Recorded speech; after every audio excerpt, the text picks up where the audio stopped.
So, merong nag-comment dito guys about this Dermo Republic serum na merong 10% niacinamide, 3% tranexamic acid, and 2% alpha-arbutin. And ito po yung comment ni ate. Sabi niya, I'm using the Dermo Republic serum. I'm just wondering, you said that the serum was odorless, but the one I bought was having a strong odor like perfume. Is it legit or not?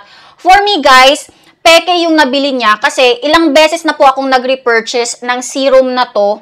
And until now, kahit paubos na siya, oh, ayan oh. Diba, paubos na siya mga kapatids.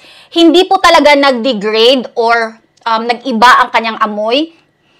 Still fragrance-free mga kapatids. And take note, hindi ko pa ito ni-ref. Dito ko lang to nilalagay mga kapatids sa baba para kapag gusto ko siyang gamitin, ayan, mas madali ko siyang ma-access. So I think, peke ang nabili ni ate kasi nung mga naka-receive, kasi gumawa ako guys ng video kung saan ni-review ko po ang facial wash ng Dermo Republic, yung merong niacinamide plus botanical extract, yung 7% glycolic toner nila, and itong serum na to. And ang daming nag-comment guys sa video ko na yon na iba yung nabili nila. So I think guys, fake yung nabili nila kasi nung pag-check ko sa mga different platforms guys, ang dami palang reseller. Pero personally, always akong bumibili sa official na Dermo Republic shop. So to make sure na legit po ang mabili nyo, bali ililink ko na lang ang official shop ng Dermo Republic and itong product na to, okay? Para hindi na po kayo mahirapan and masayang ang inyong pera, okay? Kasi nakakatakot kung parang amoy perfume siya, guys. Kasi